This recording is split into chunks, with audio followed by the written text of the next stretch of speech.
Welcome back to the channel, guys. Today we're going to be forging a knife out of a ball bearing. I'm using my 12-ton press from Coal Iron Works. Go check them out if you're looking into one of these, because it makes short work of a large chunk of steel. So it's a little bit different, but I thought I'd walk you through the process just so you can kind of see exactly what it is that we're doing today. But pretty much we're using the press to get the basic billet shape, and then from there it's all about the hammer. So I just drew it out into a nice rectangular bar, and now we're starting to shape it with the hammer to give it kind of the look that I'm going for. I'm going to call this blade the Purple Drake. I don't really know why, but it sounds cool. Drake just because it's got a lot of like dramatic, sort of angular looking shape to it. And it's a basic leaf shaped blade, except that it has a little bit more hard edges. So something about it just spoke Drake. So tell me if you guys have a better name for it.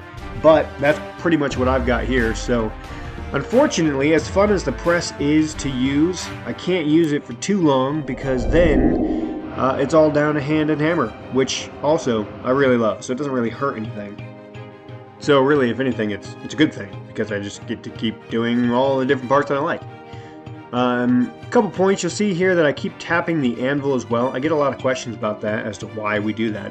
For me, it helps keep rhythm. It's kind of fun and it just keeps me on time and helps me feel more efficient. I don't know if it actually does anything, but I like the way it feels. So you got the basic shape defined, and now I'm working on the tang, just trying to keep that tang nice and even, because the more symmetrical and even your tang is, the easier the handle fit up is going to be. Of course, this one here is sped up a little bit because I don't actually work that fast. But lots of little tweaks. But now we're moving on to the guard. Now this is just a chunk of mild steel. It doesn't need to be anything special. And I didn't really know where I was going with it at first, but after just a couple swings, I had a cool idea. So I like to utilize as much of the anvil as I can, including the horn, to give it a distinct shape. I also like to do as much of it on the anvil as I can for a number of reasons. It helps save the grinding process, it helps save belts and electricity, but mostly because I just really love forging. In fact, that's my favorite part of bladesmithing, is the actual hot work. So as much of it as I can do on the hammer and anvil, the better in numerous ways. It's also a good workout.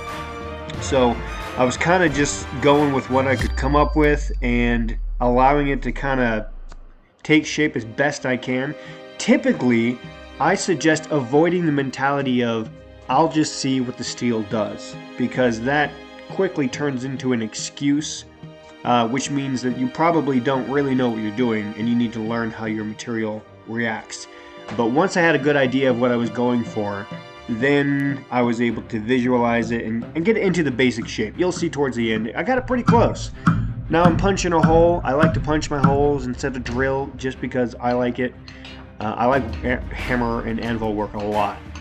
Now I'm hot drifting it on before I quench the blade. It really helps because it gives it a really nice tight fit. In fact, towards the end I actually secure it. Now it's normalized and it's quenched here, and of course we temper it, but I didn't really show that. Nice snowy day in Alaska, by the way.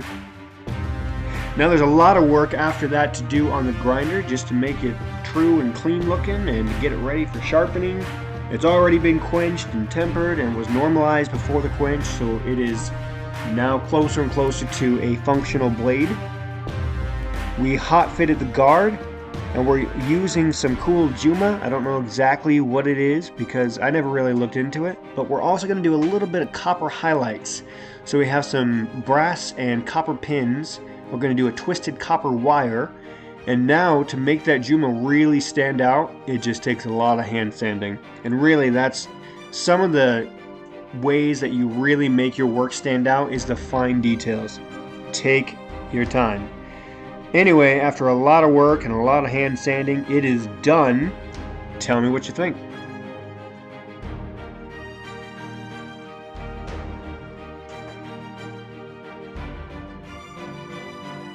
I hope you like it, guys. This is going to be available on barrett-knives.com. Make sure you like and subscribe if you enjoyed this video. That really helps me out in so many different ways. You know the drill. And stay tuned for more stuff just like this. Leave me some suggestions in the comments for things that you think I should forge. But let me know what you think I did. Let me know how you think I did on this guy. And yeah, stay tuned for more.